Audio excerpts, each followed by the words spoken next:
as I was calling upon God, a heavenly messenger appeared.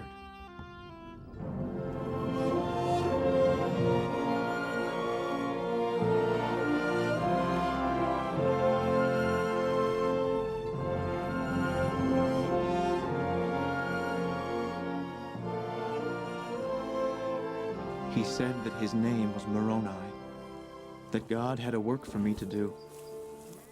He told me of an ancient record which contained a fullness of the gospel.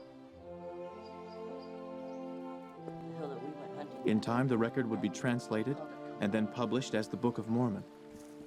Until then, I was to wait and prepare.